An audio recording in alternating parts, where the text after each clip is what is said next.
이제 사회를 좀 별도로 보도록 하고 그다음에 제가 이제 말씀 시간만 맡아서 이렇게 나오는 그런 첫날이 되겠습니다. 그래서 여러분들이 조금 익숙치 않으실 수도 있는데 주보를 참고하시고 또 사회자가 어떻게 사회를 보느냐에 따라서 잘 따라서 하시면은 우리가 하나님께 드리는 예배 은혜롭게 우리가 드릴 수 있고 또 큰 은혜를 경험하게 될 줄로 믿습니다. 아멘.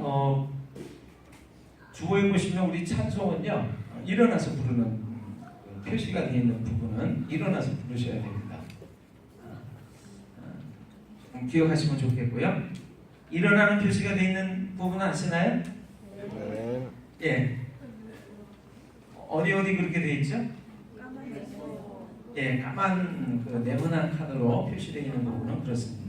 오늘 본문의 말씀 우리 찾아서 다시 한번 한 목소리로 읽도록 하겠습니다. 이사야서 26장 3절의 말씀이죠. 네, 여러분 이미 찾아 놓으셨기 때문에 다시 한번 우리가 좀 읽도록 하겠습니다. 한 목소리로 같이 읽습니다. 시작. 주께서 심지가 견고한 자를 평강하고 평강하도록 지키시리니 이는 그가 주를 신뢰함이니이다. 아멘.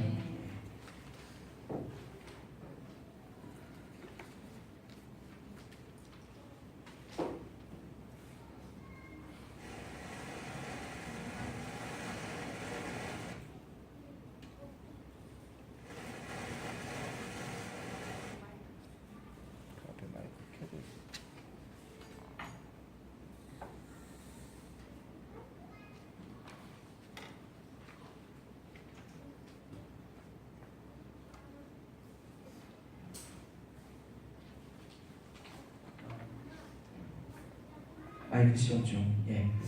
제가 지난주에 그 이어폰 마이크를 사용하고는 깜빡하고는 그 배터리 충전을 안 해놨습니다. 그래가지고 지금 소리가 잘 나지는 않습니다. 여러분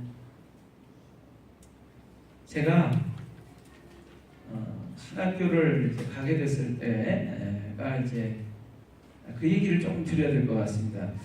저는 건축과를 나왔습니다.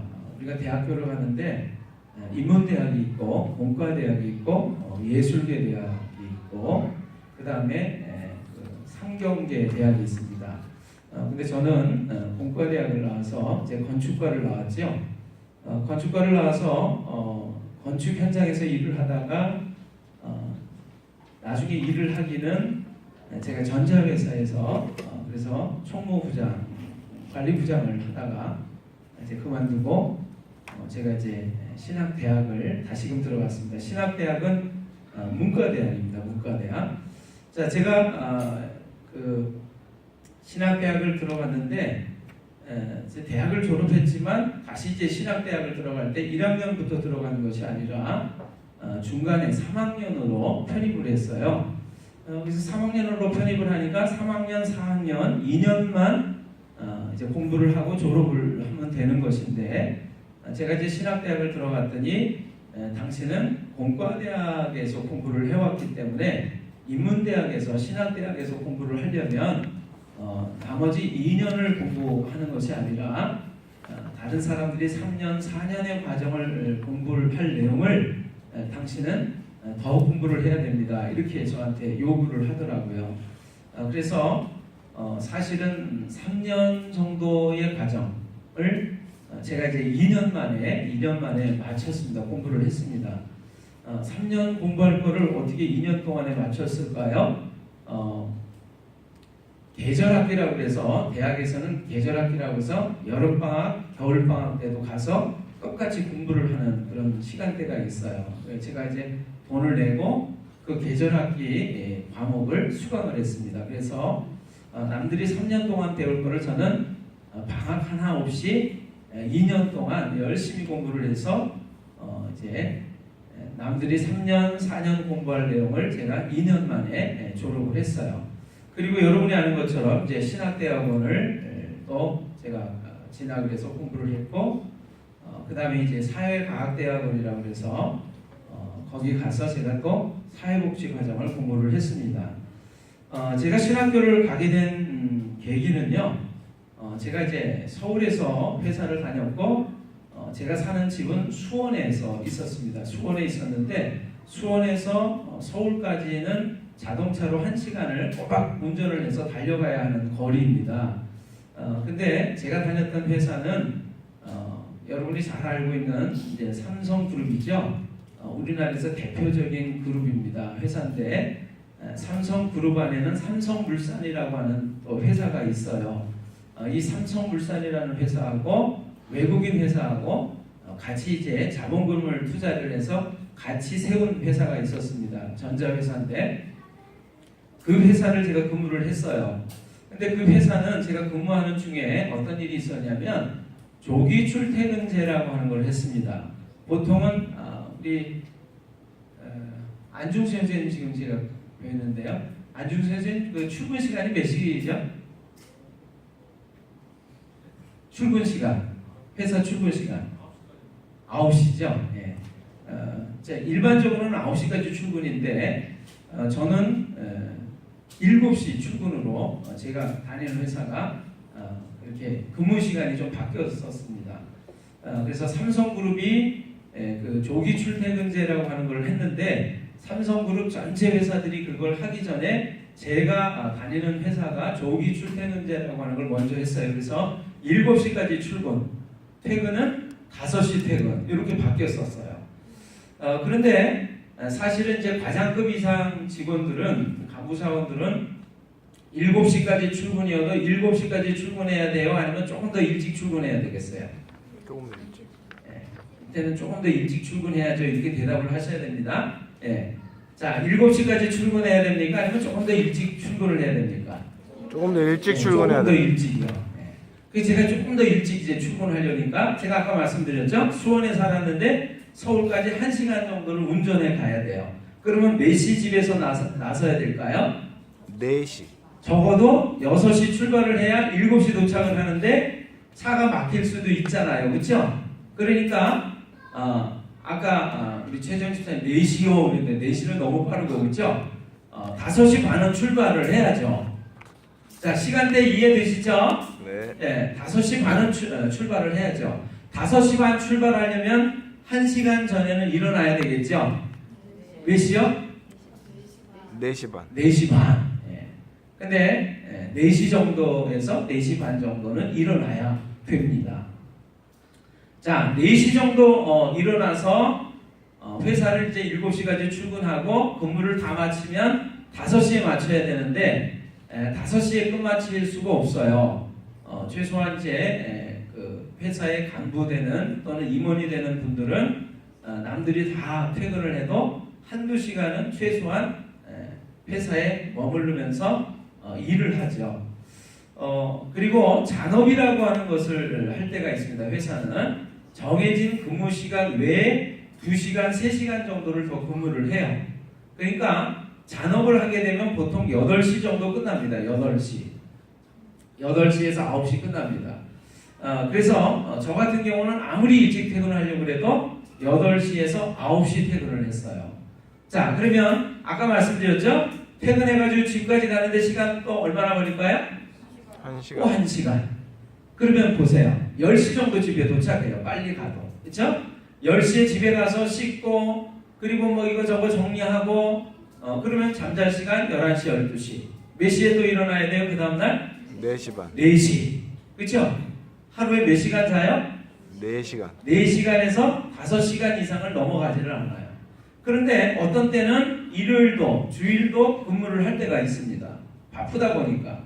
토요일도 마찬가지예요. 토요일은 보통 반일만 근무를 했어요. 오전 시간대만 근무를 했는데 저희 이 회사는 아무튼 일을 많이 해가지고 토요일도 정상적으로 근무할 때가 많았습니다. 자, 그러다 보니까 여러분 제가 운전할 때 졸까요? 졸지 않을까요? 졸아요.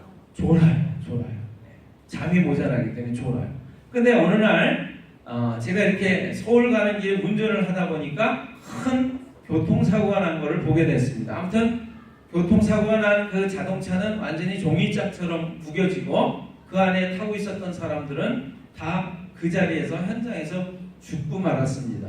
제가 그걸 보면서 이제 졸면서 운전할 때가 많잖아요. 잠이 모자라니까. 그래서 이렇게 내가 운전하고 가다가 죽으면 사장님하고 많은 직원들이 너 참 일 열심히 했는데 안타깝게도 죽어서 이 자리에 누워 있구나. 그러면서 얼마나 힘들어하고 슬퍼해 줄까? 얼마나 슬퍼하고 힘들어해 줄까요? 1년? 10년? 일주일? 어느 정도 갈까요? 3일. 내가 사랑하는 가족이 죽으면 아마 평생토록 마음에 이렇게 잊지 못하고 살는지 모르겠습니다. 근데 아무리 열심히 일을 했어도 그렇죠? 아마 그때 잠깐 슬퍼하고는 또 어떻게 해요? 내가 현실로 돌아가서 또 일하고 열심히 살아야 되기 때문에 저는 또 잊혀지는 사람이 되겠죠. 제가 그때 내가 이렇게 살아서는 안 되겠구나. 좀 더 내가 하나님을 믿는 사람인데 하나님 앞에 내가 어떤 생명이 다해서 늙고 병들어서 죽어서 하나님 앞에 갔을 때든지 사고로 죽었을 때든지 하나님 앞에 딱 갔는데 하나님께서 너 뭐하다 왔니? 그러면 저 조기 출퇴근제 하는 회사에서 열심히 일하다가 잠을 못 잔 덕에 졸음운전하다가 죽어서 여기 왔어요. 이렇게 말을 해서는 안 되지 않겠는가?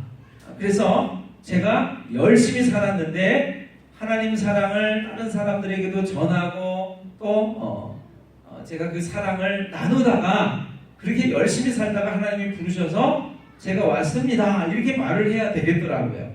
그래서 제가 이제 신학대학을 좀 들어가서 하나님 뜻대로 사는 사람이 되어야 되겠다.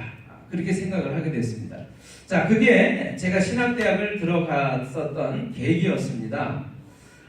제가 이제 3학년 편입해서 학교를 다녔는데, 자, 신학대학 들어갔던 사람들은 누구나 다 그렇습니다만, 내가 이제 하나님의 뜻대로, 하나님의 말씀대로 살아야지. 그리고 그렇게 살다 보면, 여러분 신학대학 졸업하고 신학대학원 졸업하면 뭐가 되죠? 목사님. 대답을 안 하시네요. 뭐가 되죠? 목사님. 장사꾼, 기업가, 운전기사, 뭐가 되죠? 지금 여기 서 있는 목사님. 목사가 되죠. 그렇죠? 네, 목사가 됩니다. 자, 그럼 목사는요, 여러분들이 맛있는 음식 막 있으면 제가 빼뜨려 먹는 사람이에요? 아니면 내가 갖고 있는 걸 조금이라도 나눠주고 싶어 하는 사람이에요? 나눠주고 싶어요. 그렇게 믿으세요? 아멘. 네. 그런 여러분들 눈빛이 그런 것 같지 않은데, 네. 우리 목사님은 위대해가지고, 그렇죠? 맛있는 음식을 내가 먹고 있으면 뺏을 사람으로 보여요. 그런 눈초리예요. 아니라고 얘기해 주세요. 이럴 때. 아닙니다. 아니라고 그래야지. 무언해, 공조, 그러면 안 되죠, 그렇죠? 자, 제가 그런 마음을 가지고 신학대학을 들어갔어요. 들어갔는데 신학대학을 졸업을 하면은 여러분이 아는 것처럼 목사가 됩니다. 그런데 여러분이 저의 입장이라고 생각을 해주세요. 신학대학을 졸업하고 신학대학원을 졸업해서 목사가 되는데 여러분은 큰 교회의 목사님이 되고 싶어요? 작은 교회 목사님이 되고 싶어요? 큰 교회. 네, 여기 강조를 해야 돼요. 무슨 교회요? 큰 교회. 큰 교회 목사님이 되고 싶으실 겁니다. 제 마음속에도 그런 생각이 있었어요. 난 큰 교회 목사가 돼야지. 많은 사람들이 모여드는 그 큰 교회 목사가 돼야지. 그러려면 어떻게 해야 되겠어요? 열심히 공부하고 열심히 살아야 되겠다. 하나님 말씀도 열심히 읽어야 되겠다. 그런데 내가 가지고 있는 것들을 다른 사람하고 나누면서 사랑을 나누면서 열심히 살다 보면 큰 교회 목사가 돼 있겠지, 그렇게 생각을 했는데 어느 날 제가 이제 4학년이 되고 나서의 일인 것 같아요. 1학년 신입생들이 들어왔습니다. 신학대학교 1학년 신입생들이 들어왔어요. 그런데 1학년 신입생들이 들어왔는데 그 중에 한 여학생을 제가 보게 됐는데 한 여학생 얼굴에 여러분 몽고 반점이라고 그러잖아요. 왜 우리 한국 사람들은 이렇게 태어나면 아기들 엉덩이 보면 엉덩이가 시퍼런 반점이 있어요. 보셨습니까? 아멘. 자기 거 본 사람 없죠?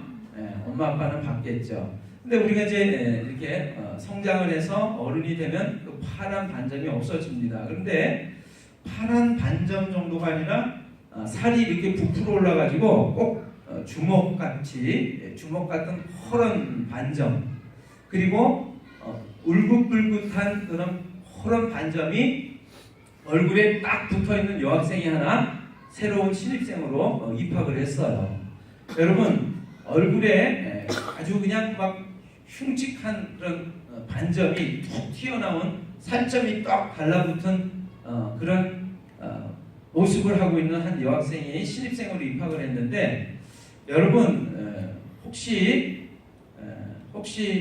좀 화상을 입어가지고 왜 눈이 좀 찌그러들고 막 이게 오글조글 피부가 이렇게 화상 입어가지고 흉터가 생긴 그런 분들을 여러분이 보신 적이 있을런지 모르겠어요.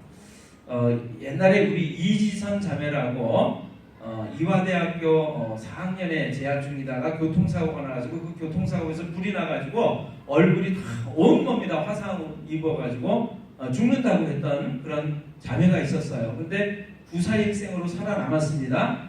수십 번의 그 수술을 거쳐가지고 화상을 복원하는 수술을 받았는데도 불구하고 모양이 그렇게 이쁘지가 않아요. 원래 우리 얼굴대로 돌아가지를 않는 거예요. 그런데 이 여학생의 얼굴이 그런 모습이었어요. 거기다가 빨갛고 파란 반점이 얼굴에 톡 하고 붙어 있는 거예요. 제가 이렇게 가다가 얼굴을 탁 들어봤는데 그 여학생이잖아요. 어떻게 했을까요? 제가 깜짝 놀램. 깜짝 놀래가지고 아이고 잘 왔어, 우리 학교 잘 들어왔어 이랬을까요? 모른 척하면서 얼른 지나쳐버렸어요. 왜냐하면 저 여학생이 나를 아는 채 할까봐. 예? 괜히 얼굴도 흉측한데 오늘 점심밥 먹을 때 괜히 또 밥 제대로 못 먹을까봐 그런 생각이 들었어요. 자, 그랬는데 입학하고 한 2개월 정도 지났을 땐가 그 여학생이 자살해 죽었다는 얘기를 들었습니다. 자살해 죽었다는 얘기를 들었어요. 그래서 학교에서 학교장으로 그 여학생의 장례식을 치렀습니다. 제가 그 장례식에 가서 조문하고 같이 예배드리면서 엄청나게 많이 울었어요. 여러분들이 만약에 화상을 입고 어떤 상처가 생겼어요. 그래서 얼굴이 여러분의 지금 보이는 얼굴, 예쁜 얼굴이 아니라 내가 가졌던 원래 이쁜 얼굴이 아니라 흉측한 얼굴로 바뀌었다고 생각을 해보세요. 그런데 여러분을 아는 사람들이 다 옛날의 내가 아니라 오늘 화상을 입은 나를 보면서 끔찍해하고 보기 싫어하고 만나면 모르는 채 얼굴을 돌린다고 생각을 해보세요. 이 여학생은 태어났을 때부터 자기가 원치 않는 모습으로 태어난 거예요. 그리고 평생을 살아왔는데 20살 시절에 그래도 하나님의 사랑을 나누는 신학대학을 가면 그 사람들이 나를 귀하게 여겨주고 사랑해 주겠지 하고 입학을 했던 것 같아요. 목사가 되려고 입학한 것이 아니라. 그런데 제가 생각할 때는 그때 같이 입학했던 신입생 동료들은 그 여학생을 귀하게 생각하고 같이 밥도 먹고 같이 어울려 다니는 모습을 제가 보기는 했습니다. 한 5명 정도가 몰려다녔던 것 같아요. 그런데 저처럼 3학년, 4학년 선배들, 그리고 저 같은 경우는 뒤늦게 30 중반쯤 돼가지고 신학대학을 들어갔는데 저는 딸아이도 둘이나 낳아서 기르는 때였어요.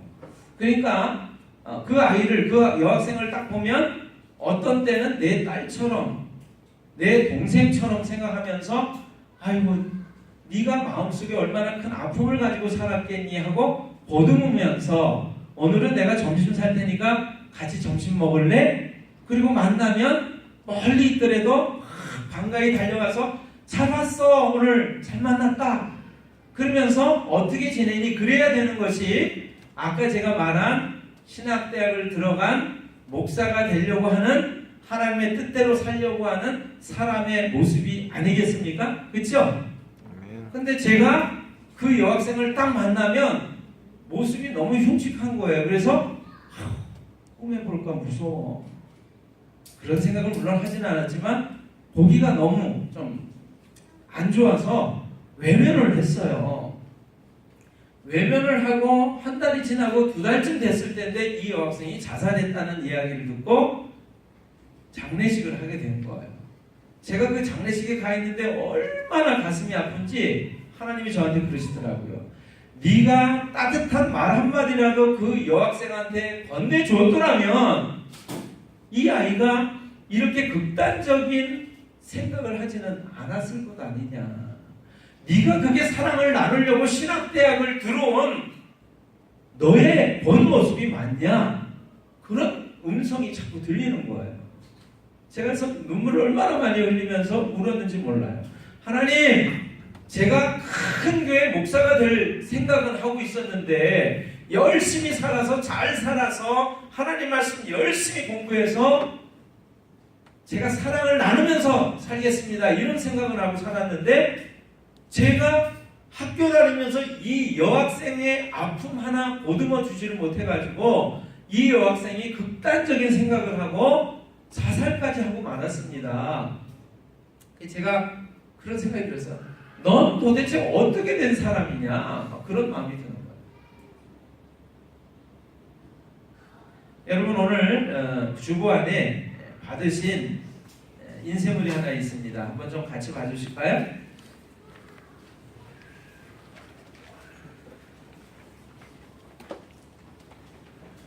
1페이지에 있습니다. 1페이지. 있죠? 네. 자, 인생은 한 번뿐이다. 이런 부분이에요. 자, 다 좀 봐주시면 좋겠어요. 자, 안 받으신 분 손 들으세요. 다 받아가지고 자기 거를 가지고 보셔야 돼요.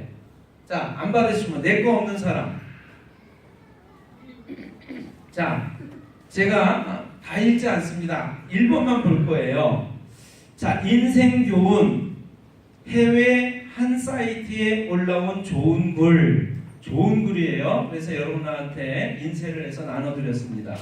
젊은 사람이나 나이 드신 분이나 할 것 없이 아빠나 엄마나 우리 학생들이나 할 것 없이 이 글을 집에 가서 반드시 읽어보세요. 너무나 좋은 글이에요. 그런데 1번을 보겠습니다. 1번 같이 한번 읽어보겠습니다. 인생은 한 번뿐이다. 단 한 번. 인생은 짧다. 사는 동안 우리에게 주어진 시간 동안 우리는 정말 하고 싶은 것을 하며 살아야 한다. 죽고 나서는 아무 소용이 없다. 인생을 2번 살 수 있는 기회는 없다. 자, 인생은 몇 번이라고요? 한 번이에요. 한 번. 단 한 번밖에 없대요. 살다가 보니까 잘못 살았어요. 조금 이거는 아닌 것 같아요. 그래서 다시 시작. 그리고 살면 얼마나 좋겠어요. 그렇죠? 그런데 우리가 살아가는 인생은 단 한 번밖에는 살 수가 없다는 거예요. 그래서 어떻게 살아야 된다고요? 행복하고 즐겁고 내가 하고 싶은 일을 하면서 살아야 한다 그런 겁니다. 여러분, 내가 하고 싶지 않은데 남들이 뭐라 부를까 그게 싫어가지고 억지로 살아요. 할 수 없이 살아요. 그거 사는 거예요? 안 사는 거예요? 사는 것이 사는 게 아닌 거죠. 자, 제가 요즘에 이런 생각했어요. 야, 나도 인생을 딱 한 번밖에 못 살아. 제가 어느 날 정신을 딱 차리고 보니까 여러분 지금 몇 살이죠? 여러분의 나이를 마음속으로 생각해 보세요. 저는요 50 중반을 딱 넘어서 생각을 했는데 야, 인생은 한 번밖에 살 수 없는 것인데 내가 이제껏 살면서 내가 어떻게 살아왔을까 하고 생각을 해봤습니다. 어떻게 살아왔을까요? 제가 원하는 대로 살았을까요? 원치 않는 대로 살았을까요? 대답을 좀 해달라니까요. 잘 모르겠습니다. 자, 우리 자식을 아이를 낳았습니다. 딸아이가요, 아빠 오늘은 회사 가지 말고 나랑 놀아줘. 그러면 제가 어떻게 해요? 어떻게 해요? 안 돼. 놀고 싶지만 어떻게 해요? 안 돼. 안 돼. 왜요? 나는 가고 싶지 않은 회사를 가서 열심히 일을 해야만 네가 좋아하는 음식, 네가 좋아하는 장난감, 네가 좋아하는 옷을 사줄 수가 있단다. 그래서 오늘도 회사 가고 싶어 죽겠네. 가서 일을 한 게 아니죠. 내가 하고 싶지 않은 일을 할 수 없이 할 때가 많았어요. 자, 여러분, 여러분들의 살아온 삶을 한번 생각해 보세요. 여러분들이 원하는 대로 하고 싶은 대로 하고 살았습니까? 원치 않는 대로 남이 할 수 없이 나를 끄는 대로 끌고 가는 대로 살았습니까? 예? 공부하고 싶지 않은데 엄마가 공부하라 그러니까, 그쵸? 할 수 없이 책상에 앉아 있는 거잖아요. 아니에요? 맞습니다. 지훈이 오늘도 막 공부하고 싶어서 미치겠죠? 내일이 시험이라. 그러니까 시험이기 때문에 할 수 없이 앉아 있는 거죠. 공부를 안 하면 안 돼. 목사님 설교를 빨리 끝내야 되겠다, 그렇지? 자, 그럼 한 가지만 더 물어보겠습니다. 여러분, 목사라고 하는 사람은, 목사의 직업은 하고 싶은 거를 하는 걸까요? 아니면 하고 싶지 않은데 하는 걸까요? 잘 모르겠어요. 대답이 막 힘들죠? 네. 제가 생각을 해봤어요. 내가 이거 하고 싶은 거를 하는 걸까? 하고 싶지 않는데도 하는 걸까? 이렇게 생각을 해봤어요. 둘 다 있어요. 하고 싶기도 하고 하고 싶지 않을 때도 있어요.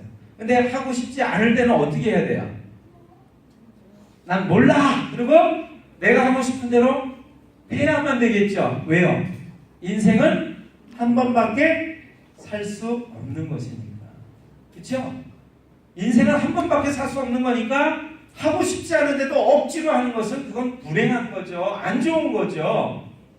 여러분, 하고 싶은 대로 하고 살아가시는 단 한 번밖에 없는 인생을 아주 행복하게 기쁘게 살아가시는 여러분들이 되시기를 예수님의 이름으로 축원합니다. 아멘. 축원은 축복하고 원한다는 거예요. 그런데 그러면 여러분들은 그렇게 살고 저는 할 수 없어서 살아야 되나요? 제가 갑자기 그런 생각이 지금 났어요.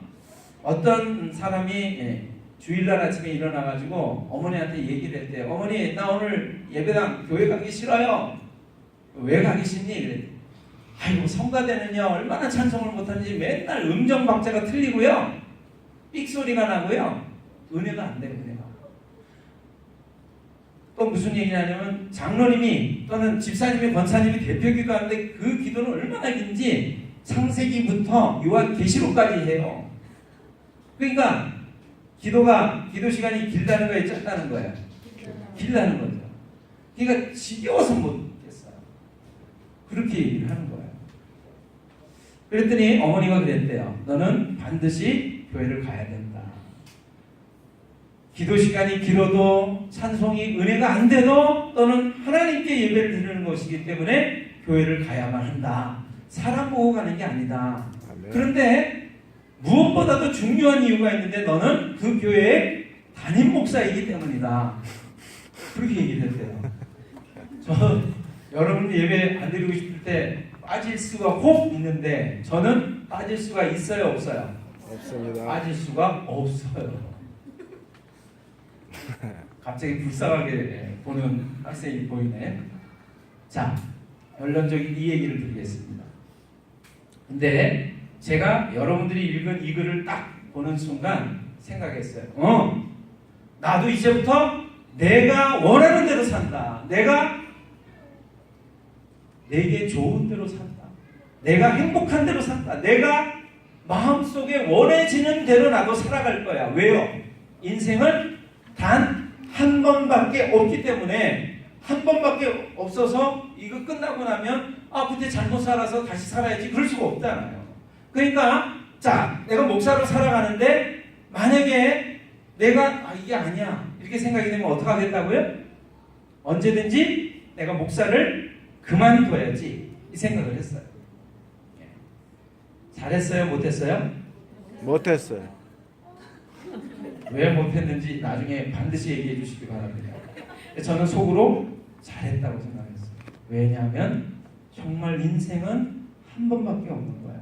내가 원하는 대로 살아야지, 내가 기뻐지는 대로 살아야지, 내가 좋은 대로 살아야지. 근데 여러분, 제가 그러다가 갑자기 탁 생각이 스쳐가는 게, 아하, 내가 원하는 대로, 내가 좋은 대로, 내가 기쁜 대로 살아가는 것이 하나님의 뜻이에요? 아니에요? 아닙니다. 하나님의 말씀은 아닙니다. 내가 원하는 대로, 좋은 대로 그렇게 살아가는 것이 하나님의 뜻이 아니에요. 그건 내 생각이에요. 제가 갑자기 들은 생각이, 어이쿠, 이놈의 마귀가 나한테 악인의 생각을 집어넣어줬구나. 여러분, 악인은 절대로 하나님의 말씀대로 살지 않습니다. 하나님이 기뻐하시는 뜻대로 살지 않습니다. 사람이 원하는 대로, 자기가 원하는 대로 살아가는 것이 악인입니다. 그래서 하나님의 말씀이 들려와도 절대로 들으려고 하지를 않아요. 제가 내가 악인이 될 뻔했구나. 하나님, 내가 혹시 마음에 싫어도 안 좋아도 하나님이 이렇게 살아라 라고 하면 내가 살아야겠구나. 이렇게 삶을 다시금 새롭게 했어요. 여러분들도 그렇게 살아가시는 시간들이 있게 되시기를 주님의 이름으로 축원합니다. 아멘. 이제 진짜 오늘 말씀의 결론을 맺도록 하겠습니다. 여러분이 받으신 인셈을 1페이지, 2페이지,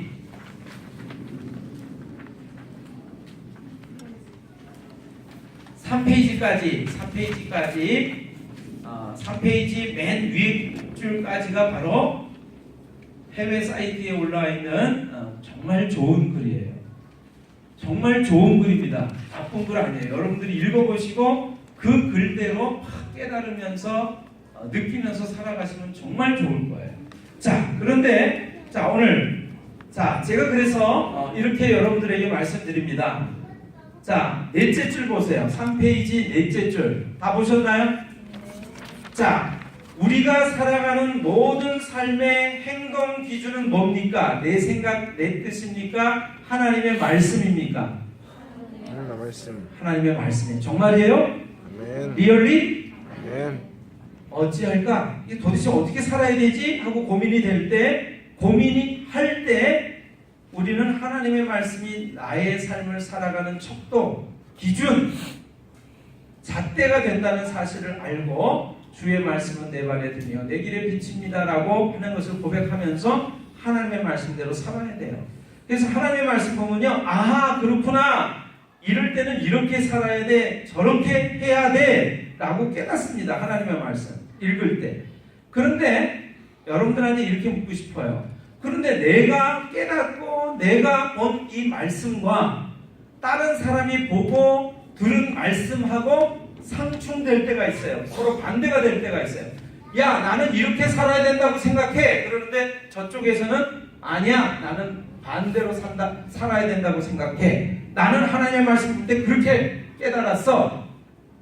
이렇게 서로 반대가 되면 여러분 어느 쪽이 옳아요?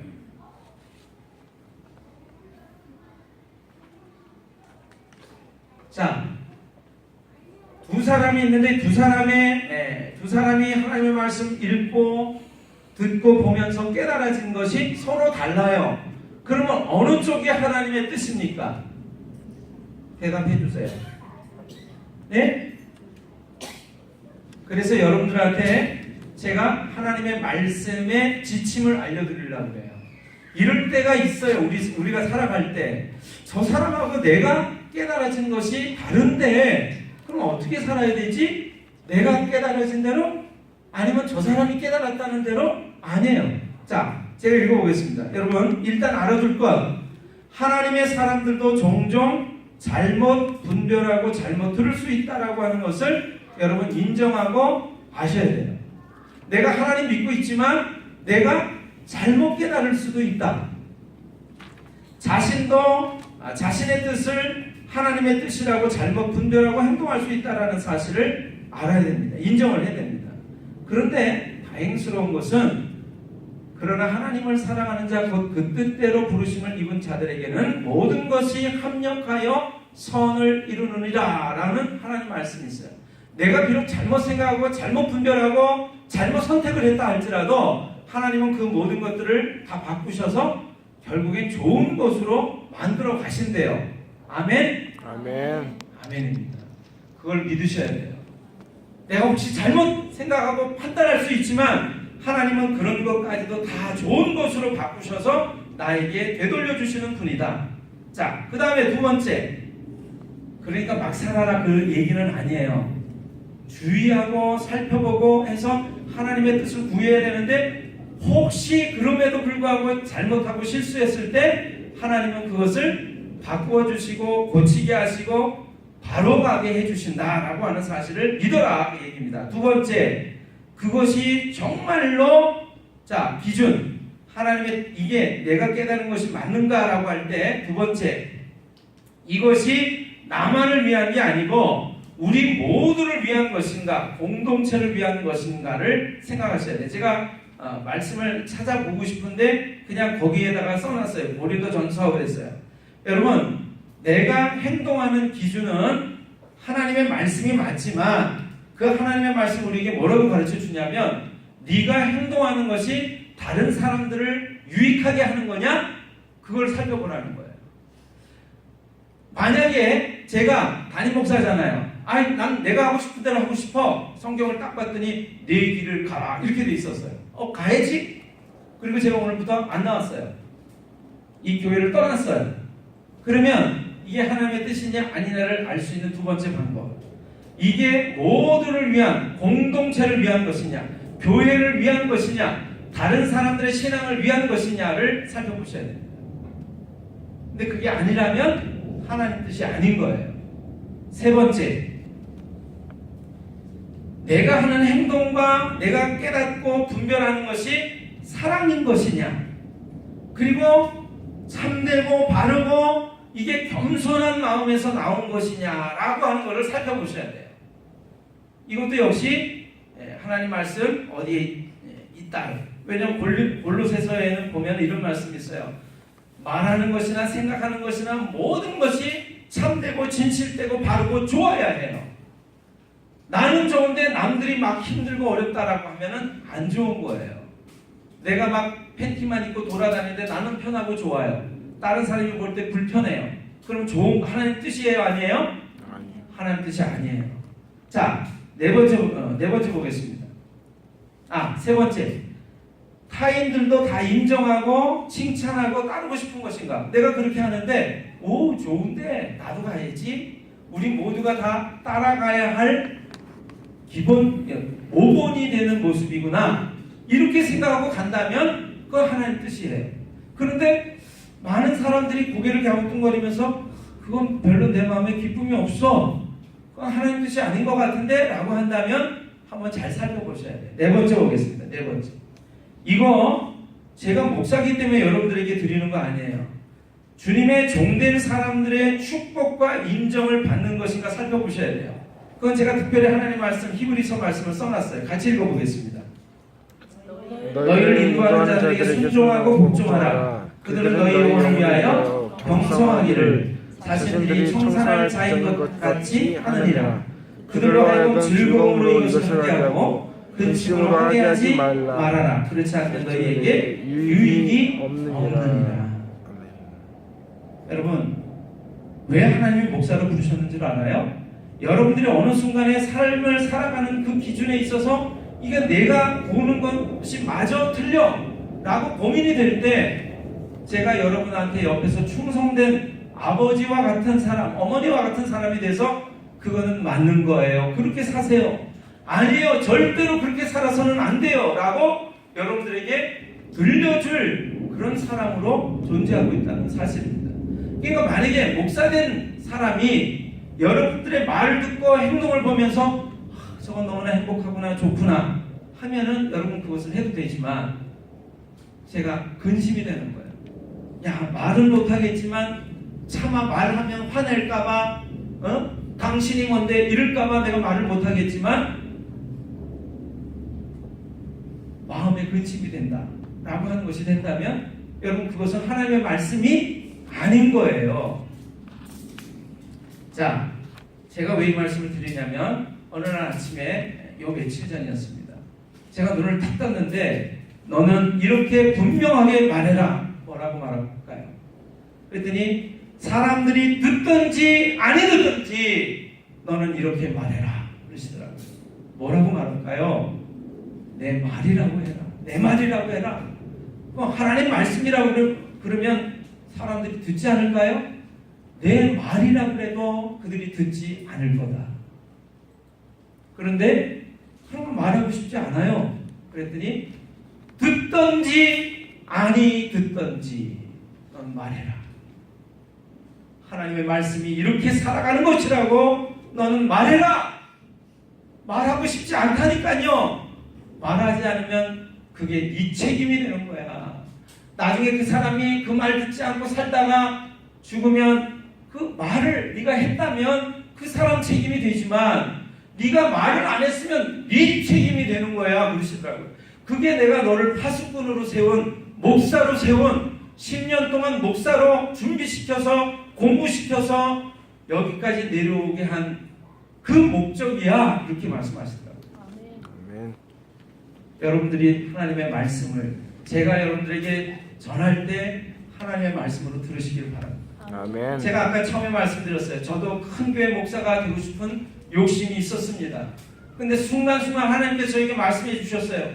그렇게 사는 것이 내 뜻이 아니란다. 한 사람이라도 소중하게 여기면서 살아가면서 희생하는 것이 내가 원하는 삶이야 그러셨어요. 그래서 제가 결국에 여기까지 왔어요. 지금도 제가 큰 교회 목사로 오라고 하는 그런 제의를 받을 때가 있어요. 여러분 제가 지난주에는 그런 생각을 했어요. 나도 가버려야지. 나도 한 번밖에 없는 인생인데 여러분들한테 아무리 하나님의 말씀을 전해도 여러분이 받지 않는다면 내가 너희들한테 내가 왜 그러고 있냐. 나도 내 원하는 대로 산다. 나도 한 번밖에 없는 인생이니까. 그런데 그게 마귀의 생각이다라고 하는 얘기를 깨닫게 해주셨어요. 여러분들도 그렇게 살아가시게 되기를 주님의 이름으로 축원합니다. 아멘. 제가 이렇게 살기 때문에 여러분들도 그렇게 살라고 살 수 있다라고 제가 말할 수 있는 거예요. 그래서 사도 바울이 이렇게 얘기를 했어요. 내가 주를 본받는 자 된 것처럼 너희도 주를 본받는 자가 되어라. 아멘. 여러분 사도 바울이 얼마나 힘들었으면 이런 얘기를 했어요. 이후로는 나를 괴롭게 하지 마라. 내 몸에 내가 예수의 흔적을 가지노라. 예수의 흔적이 뭐예요? 예수님은 십자가를 원하지 않았지만 하나님이 뜻이었기 때문에 우리를 사랑하셔서 십자가에서 죽으셨어요. 자기 자신을 부인하고 내려놓으셨어요. 그게 예수님의 흔적이에요. 여러분들 마음속에 예수님의 흔적 가지고 있습니까? 없다면 저에게도 예수님의 흔적을 주세요. 내가 원치 않지만 하나님의 뜻이라고 하겠습니다 라고 하는 희생하는 마음 주세요. 하나님의 말씀대로 내가 살아가려고 하는 그 결단을 주세요. 제가 교만하게도 이런 생각을 했어요. 내가 이렇게 말씀 증거하는 거를 내가 서울 가서 얘기하면, 서울에 어디를 가서 얘기하면 많은 사람들이 아멘 아멘 하면서 일어나면서 우리 목사님이 최고입니다. 목사님 같은 분이 없습니다. 내가 여러 교회 목사님 말씀 들어봐도 당신처럼 말씀을 전하는 사람이 없었습니다. 그렇게 말해줄 사람이 있는 곳을 제가 알아요. 그런데 제가 여러분을 떠날 수가 없습니다. 왜요? 하나님 뜻이 아니기 때문에. 여러분들도 그렇게 살아가시게 되기를 주님의 이름으로 축원합니다. 아멘. 오늘 설교 제목 뭐라고 돼 있죠? 듣던데 아니 그건 부제목이에요. 뭐예요? 심지가 견고한 자. 심지가 견고한 자. 제가 말씀이 떠올랐어요. 제가 청년 시절부터 무지 좋아했던 말씀이에요. 주께서 심지가 마음의 뿌리가 견고한 자를 평강의 평강으로 지키시리니 이는 그가 주를 의뢰함이니이다. 이게 제가 외웠던 말씀이에요, 여러분. 근데 개역 개정판에 이렇게 바뀌어 있습니다. 주께서 심지가 견고한 자를 어떻게 해요? 평강하고 평강하도록 지키시리니 이는 그가 주를 신뢰함이니이다. 여러분들이 다 외우시길 바래요. 아멘. 하나님은요 어떤 힘들고 어려운 상황 속에서도 심지가 굳게 붙잡고 하나님의 뜻대로 살아가려고 하는 사람들을 평강의 마음으로 지켜주십니다. 그리고 붙으셔서 마침내 손을 들게 해주셔요. 네가 이겼다. 그렇게 살아가는 것이 바른 것이다. 여러분들에게 그 삶이 있게 되시기를 주님의 이름으로 축원합니다. 아멘. 기도하겠습니다. 하나님 감사합니다.